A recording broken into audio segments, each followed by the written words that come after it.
Muy buenos días, jóvenes. ¿Qué tal amanecieron? Ya llegamos a la mitad de este mes de octubre, ¿verdad? Estamos a 15 de octubre y bueno, espero de todo corazón que se encuentren bien cada día. Vamos acercándonos más a ese final del año escolar. La agenda que traigo para este día, en el tema socioemocional, vamos a hablar sobre la autoestima. ¿Qué es la autoestima? Bueno, es son esas percepciones, esos pensamientos, eh, los sentimientos que tenemos o que nos dirigimos a nosotros mismos, ¿verdad? Muchas veces habrán escuchado que las personas dicen A o B persona tiene su autoestima muy baja. Entonces, significa que ve la vida, que a veces no se considera capaz de hacer las cosas, no se considera una persona capaz de sobresalir. Entonces, yo les traigo ahí una pequeña fórmula, ¿verdad? Para que tengan siempre su autoestima muy alta.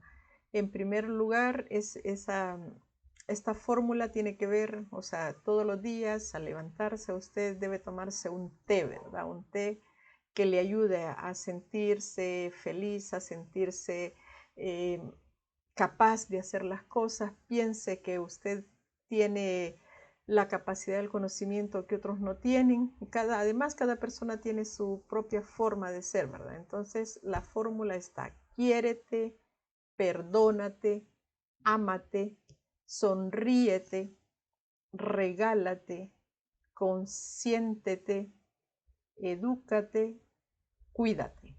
Entonces, si ustedes ven, ese T significa todo lo que tenemos que hacer tiene que ser hacia nosotros mismos. Entonces, en eso consiste realmente la autoestima, ¿verdad? También darnos un espacio, así como tenemos tiempo para hacer las tareas, debemos darnos un pequeño espacio para nosotros. Todos los días por la mañana hay que trabajar la autoestima para que tengamos una jornada muy satisfactoria. Y bueno, por la noche también podríamos revisar qué tal ha ido nuestra jornada con respecto a lo que nos dimos a nosotros mismos. Este día el contenido que desarrollaremos tiene que ver con la cultura y la sociedad en la España del siglo XX y también veremos algo sobre la generación del 98. Los indicadores que alcanzaremos analizan y explican las características de la literatura del siglo XX.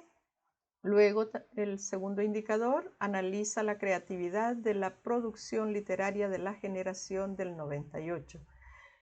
Nuestra clase, como siempre, estará dividida en tres momentos: un momento inicial, el desarrollo y por último la consolidación del conocimiento, sin olvidar que en la parte final de la clase siempre hay un espacio para preguntas. Bueno, para dar comienzo a, a este tema de la cultura y sociedad en España del siglo XX, tenemos que ver siempre un poco el contexto que estaba viviendo España en ese momento. El final del siglo XIX no fue muy bueno para España. Ya casi para cerrar ese siglo se da un acontecimiento muy reconocido y muy doloroso para el pueblo español, como fue el desastre del 98, en el que España perdió sus últimas colonias de ultramar. Perdió dos colonias de América, que eran las últimas que le quedaban. Una es Cuba y la otra Puerto Rico. Y también perdió Filipinas. Lo que pasa es que Filipinas pertenece al continente asiático, ¿verdad? La pérdida de estas últimas tres colonias, después de haber sido el gran imperio, ¿verdad? Que el gran imperio que comenzó en la época de Carlos I de España, V de Alemania, que continuó con Felipe II, y bueno, y que ya lo hemos visto en periodos anteriores. Ese gran imperio donde no se ocultaba el sol, de repente se quedó solamente con el territorio que conocemos en la actualidad como España. ¿Y por qué perdió estas últimas colonias? Fue la consecuencia ante la derrota militar sufrida frente a la flota estadounidense, ¿verdad? Entonces, estos hechos tienen lugar en un momento en el que España está pasando por unas condiciones de vida muy malas, especialmente para el proletariado. La mayor parte de la población española de ese momento es gente campesina. El atraso científico y tecnológico, sumado a toda la situación social, ¿verdad?, que se está dando en ese momento de final de siglo, y que de alguna manera, o sea, con respecto a otros países de Europa, España estaba un poco atrasada, ¿verdad? Entonces plantearon la necesidad de modernizar el país. A nivel político también había sido el último cuarto del siglo XIX, había sido un cuarto, o sea, una vida política también muy inestable, ¿verdad?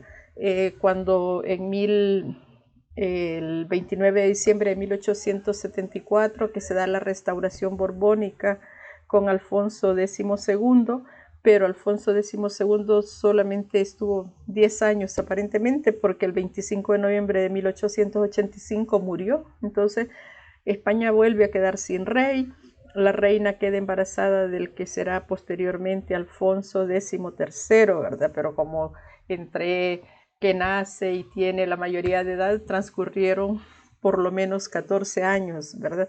Entonces toda esa inestabilidad política también va a influir mucho en esa situación que está viviendo España en ese momento. Quisiera compartirles un video para que les sirva de contexto.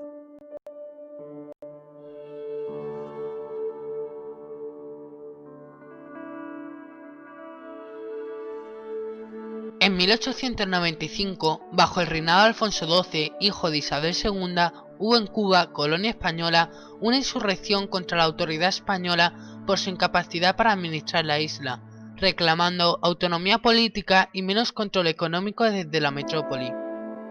Además, Estados Unidos apoyaba a los insurrectos a causa de los elevados aranceles que impedían el comercio, sobre todo el del azúcar. Entonces llegó la guerra. El acorazado americano Maine habría viajado a Cuba para asegurar los intereses de los residentes estadounidenses en la isla, aunque en verdad era más bien una maniobra intimidatoria y de provocación hacia España, que se mantenía firme en el rechazo de la propuesta estadounidense de comprar Cuba y Puerto Rico. Entonces pasó lo inesperado. El Maine estalló por los aires muriendo 256 hombres. Era el 15 de febrero de 1898. Estados Unidos, sin esperar el resultado de una investigación, afirmó que la explosión había sido provocada por España y comenzó el conflicto armado. Después de una corta guerra, España fue derrotada y perdió la colonia de Cuba. Posteriormente también perdió las Filipinas. Finalmente, España entregó también la colonia de Puerto Rico, aunque los estadounidenses nunca llegaron a conquistarla. Más tarde, en 1902, Cuba se independizó de Estados Unidos. La derrota de 1898 provocó en la sociedad española un estado de frustración y un sentimiento pesimista, como bien lo recogen los poetas de la generación del 98.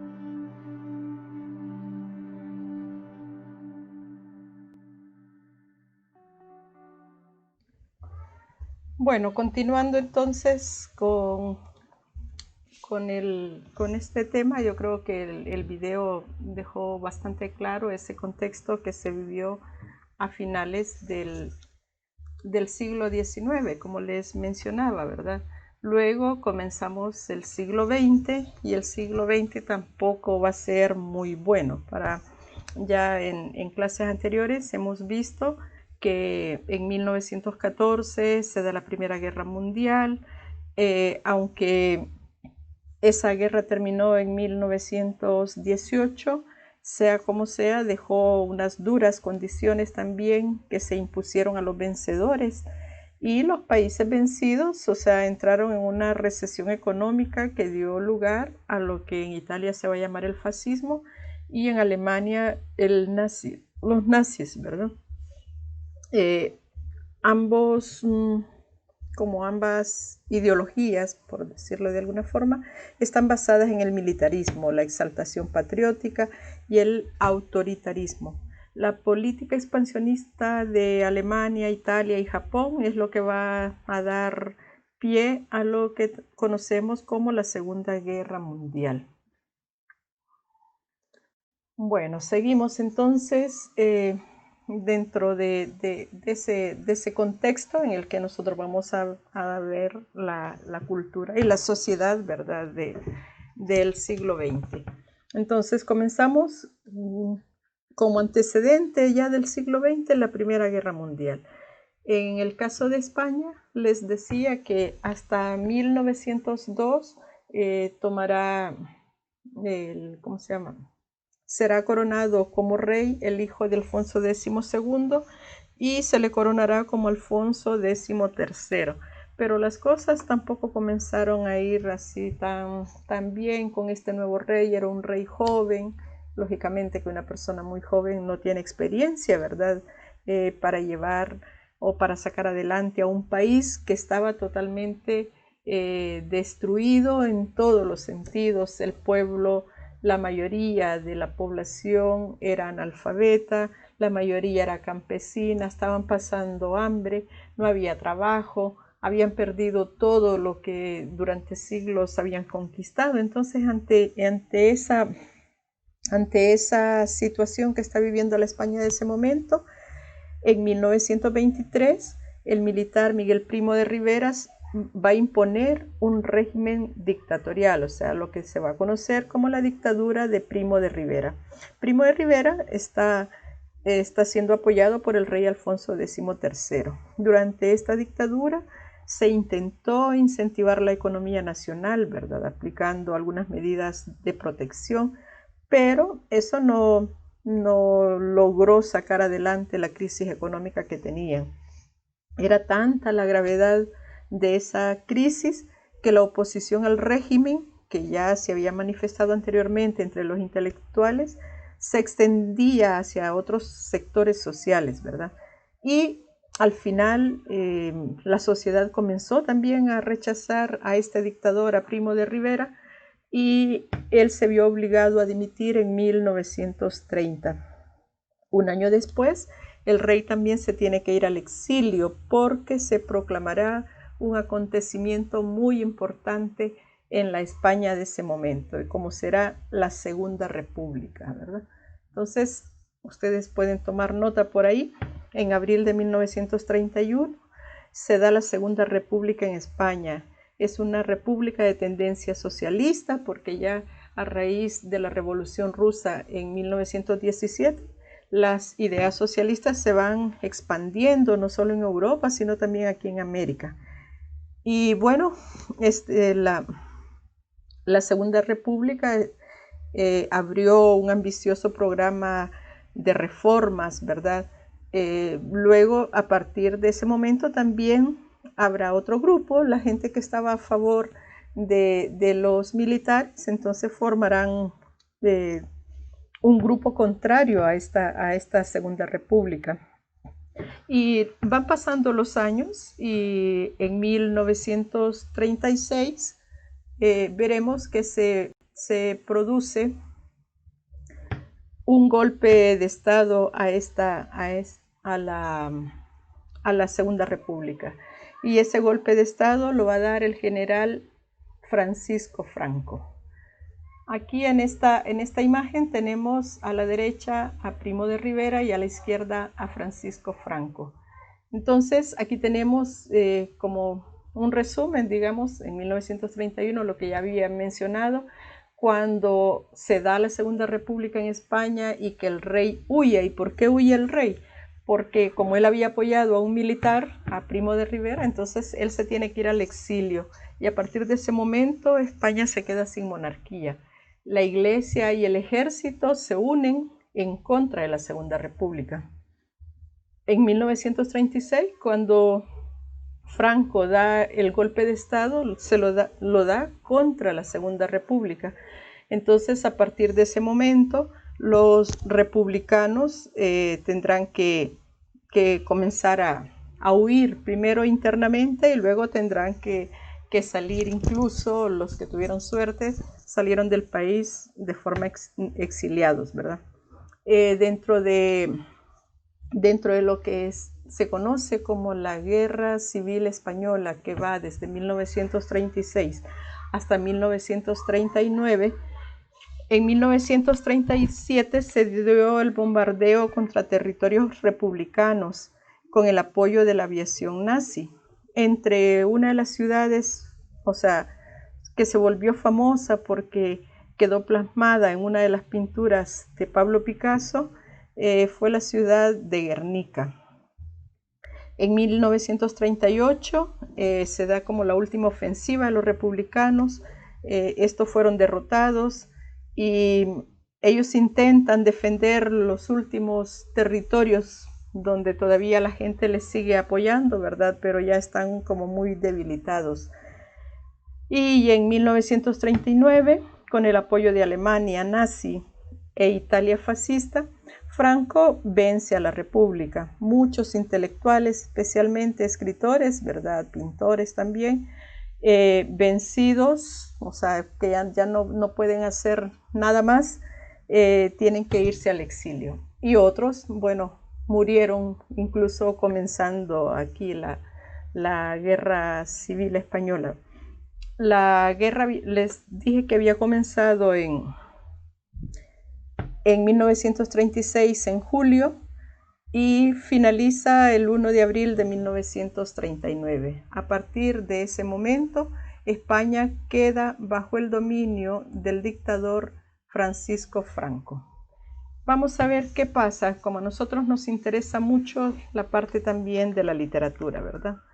Entonces, para ver esa transición del franquismo a la democracia, Franco estuvo gobernando, bueno, estuvo como dictador realmente de España desde ese 1 de abril de 1939 hasta el 20 de noviembre de 1975, que es la fecha en que Franco murió. Entonces, todo ese tiempo, desde el 39 hasta el 75, está él al frente de España. Durante los años posteriores al triunfo, ¿verdad?, de Franco, o sea, después de 1939,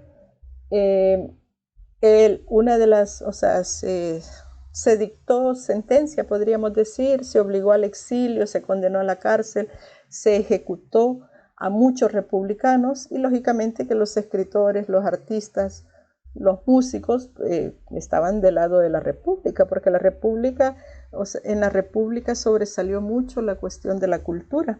Entonces, muchos de ellos, como les decía, o sea, murieron, otros permanecieron durante muchísimos años en las cárceles y otros tuvieron la suerte de irse al exilio. Muchos de ellos no regresaron, ya no pudieron volver a España, murieron en el extranjero y unos pocos quizás volvieron para morir en su tierra natal, ¿verdad?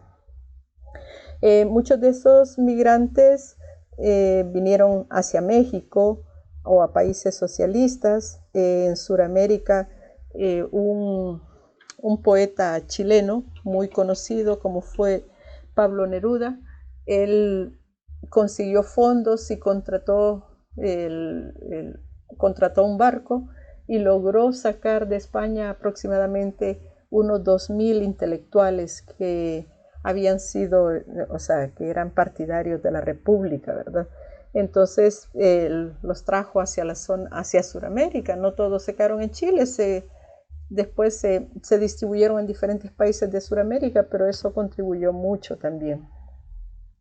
Después de la muerte de Franco, después de 1975, se abre un proceso democrático en España, ¿verdad?, que va a llevar a elecciones por primera vez en 1977 y ahí va a comenzar un proceso de reconciliación que está ahí un poco estancado de alguna manera, ¿verdad?, tras la derrota de los republicanos. Y poco a poco España se va dando a conocer al mundo y es así como vamos a llegar a finales del siglo XX. En cuanto a la renovación literaria, la vida cultural y literaria española pasó por varias etapas durante ese siglo XX. Entre las que más destacan tenemos ahí la influencia de las vanguardias europeas. Los artistas españoles se reunían en cafés, fundaban revistas, viajaban, establecían contactos con artistas franceses, alemanes, rusos e incluso con algunos estadounidenses. Todo eso les sirvió a ellos como un proceso de enriquecimiento y de lectura de los propios valores españoles. Otra etapa que se puede observar en esa renovación es el arte como parte del gobierno republicano. Una de las apuestas más fuertes del gobierno republicano fue ampliar la cobertura de la educación. O sea, ese era uno de los objetivos principales de la Segunda República. Estamos viendo aquí la parte de la literatura del siglo XX. Se intentó llevar el arte contemporáneo al pueblo, o sea, acercarlo, que el arte no fuese solamente para las clases altas, sino llevarlo al pueblo llano, a ese pueblo analfabeto.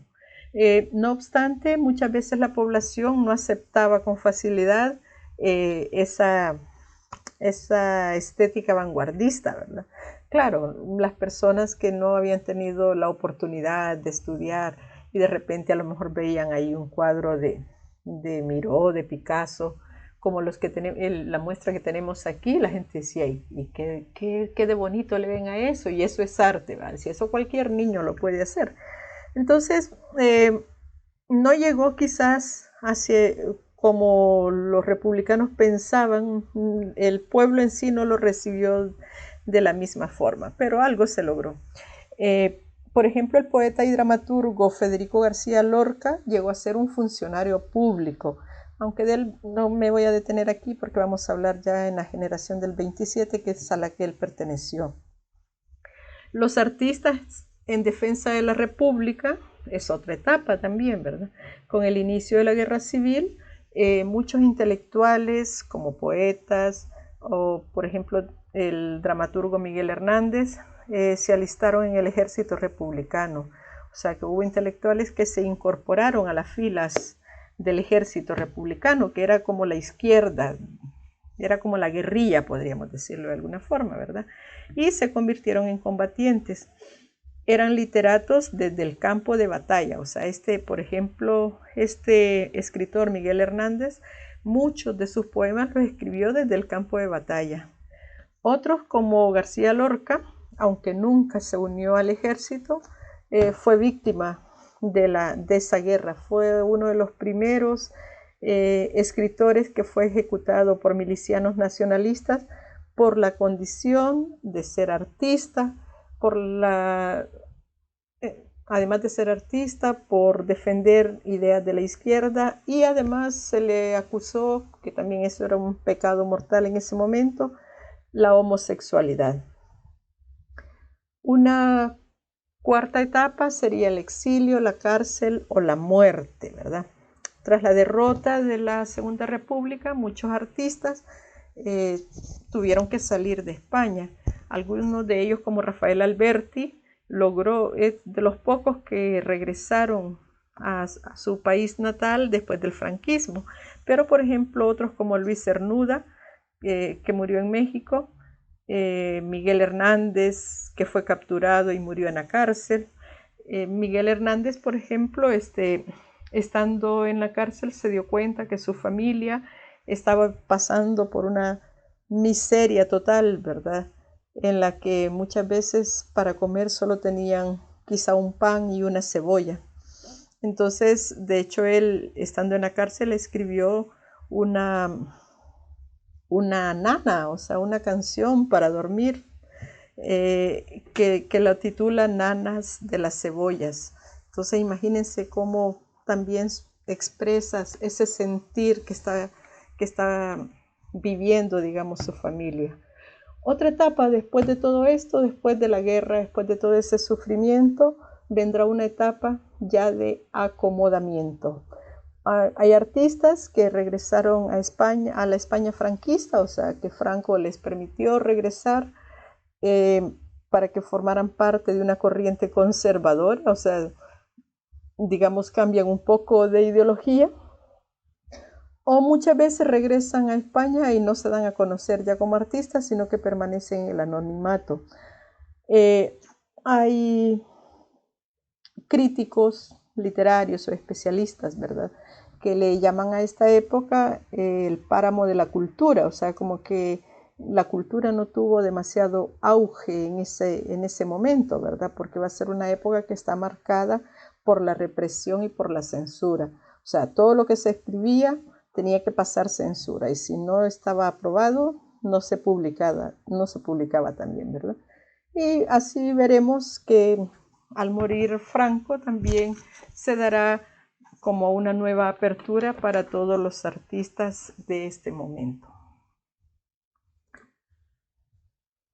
Vamos a ver qué es o a quiénes se les llamó la generación del 98.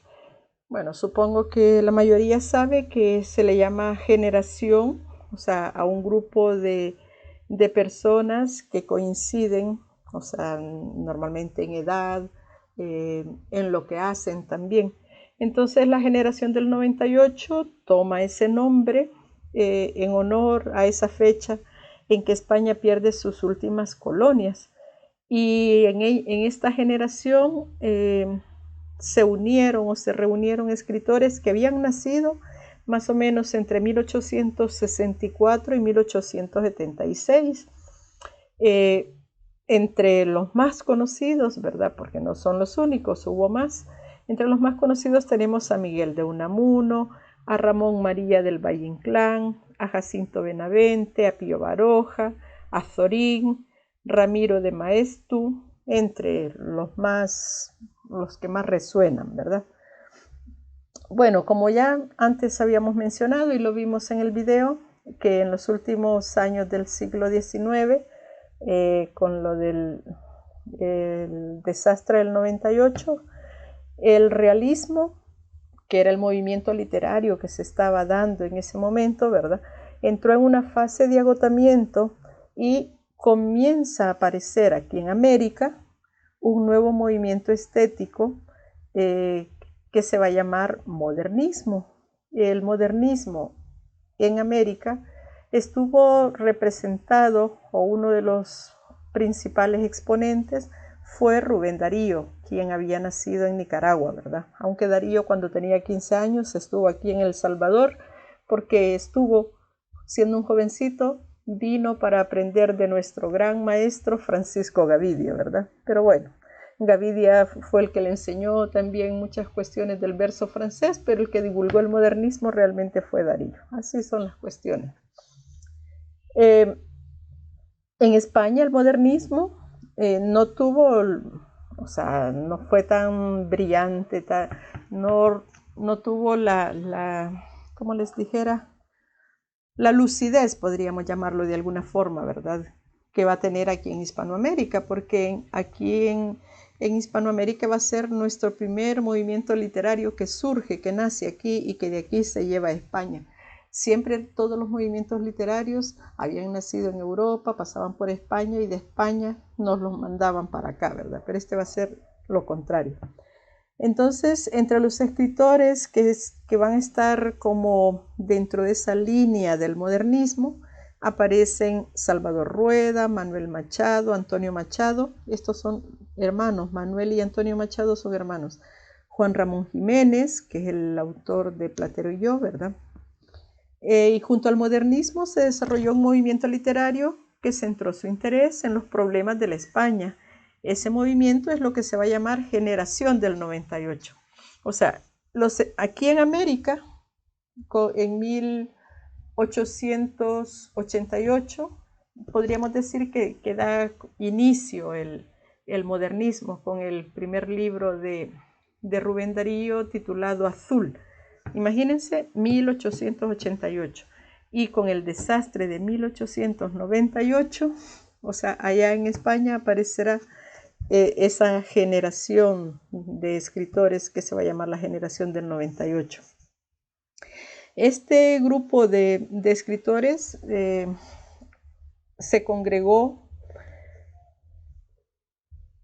tomando como punto de referencia o a partir de la crisis que se había originado en España ante la pérdida de esas últimas colonias que se tenían allá de ultramar, ¿verdad? Que se tenían aquí en América y que intentaba sacar al país de su atraso social, económico, político, ideológico, o sea, todo eso estaba afectándoles. También esto puso al descubierto la necesidad de reformas urgentes, como los contrastes que se vivían entre campesinos y los que habitaban las ciudades industrializadas, entre la miseria generalizada de los pueblos y la riqueza de la aristocracia o de la burguesía, ¿verdad? Entonces hay un contraste exagerado en la sociedad española de ese momento. ¿Qué rasgos van a identificar a la generación del 98? Bueno, veamos. Uno de los rasgos principales sería el europeísmo y gusto por lo castizo o lo tradicional.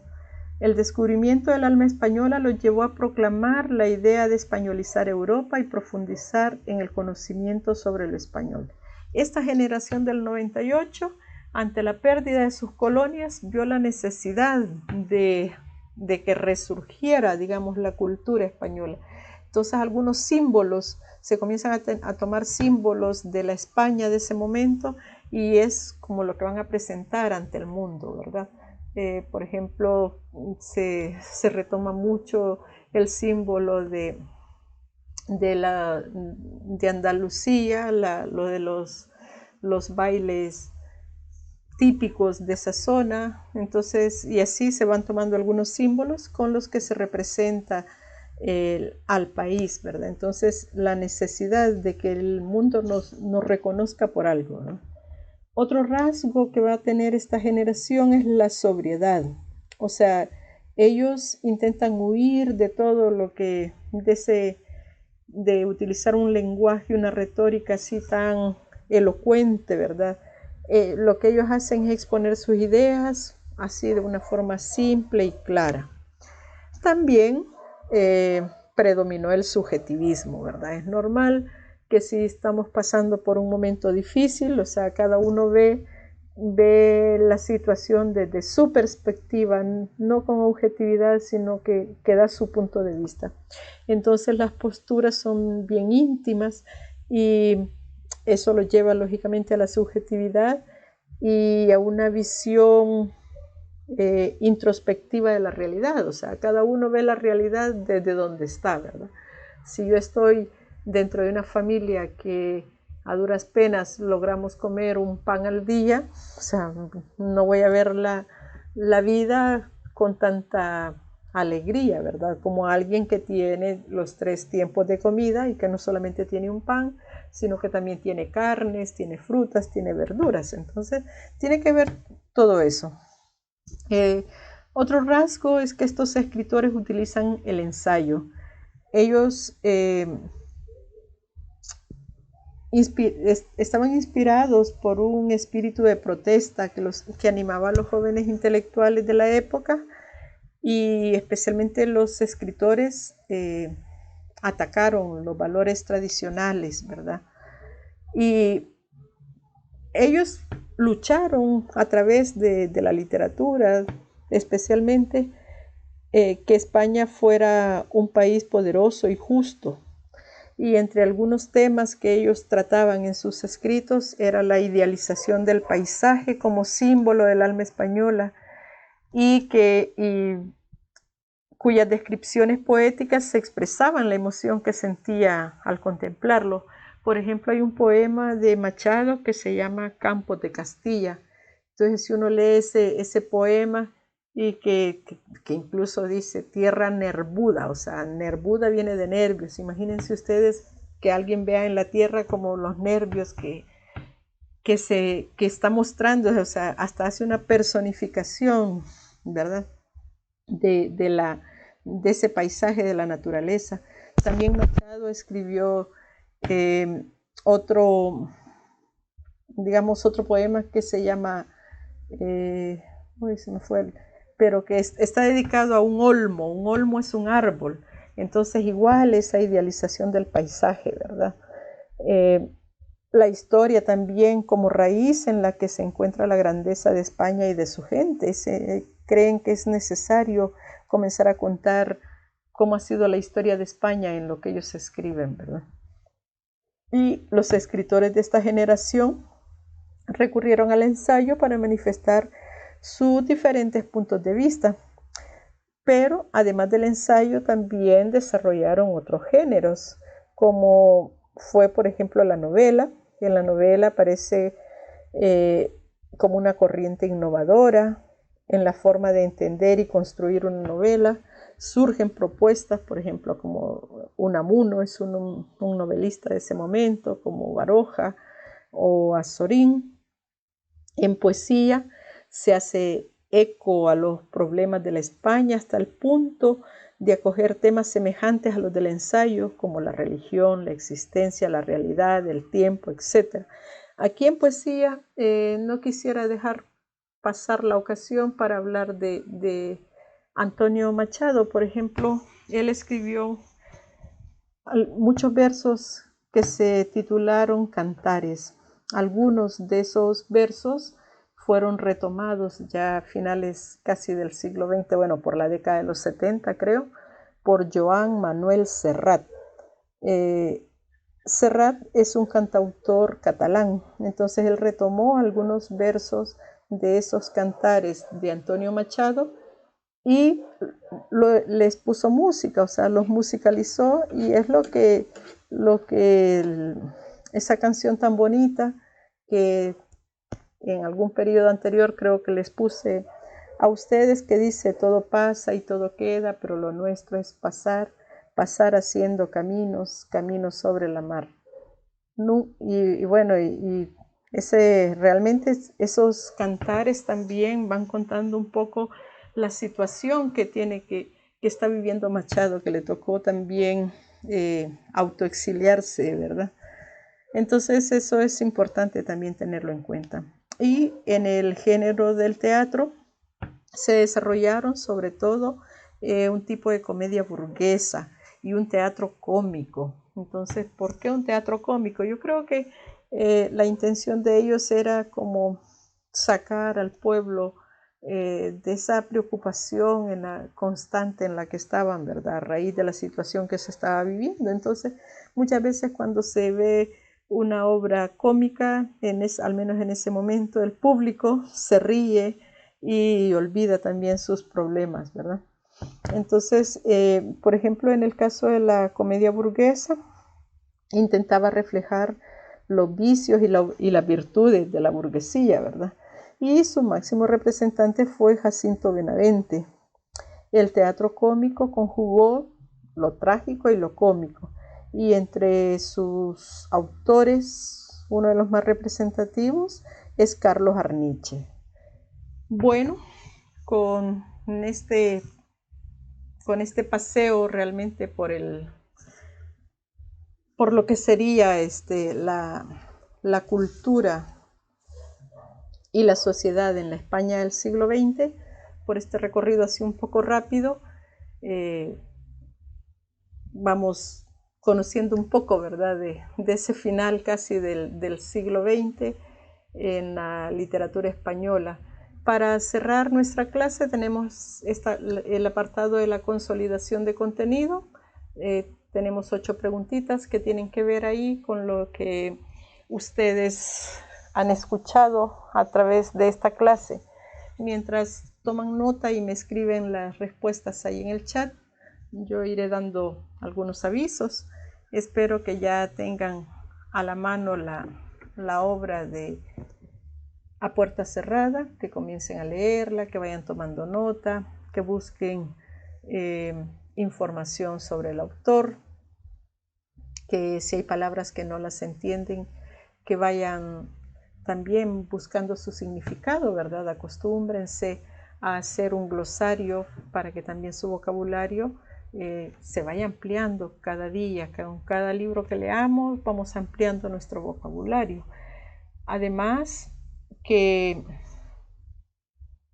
hagan uso de diccionarios. Hoy con la tecnología tenemos la suerte, ¿verdad?, de poder buscar a través de internet un diccionario de la RAE, especialmente para encontrar el significado de aquellas palabras que desconocemos y que muchas veces no nos permiten concretar el significado de lo que estamos leyendo, ¿verdad? A veces con una palabra tenemos duda, no terminamos de comprender qué es lo que quiso decir el autor.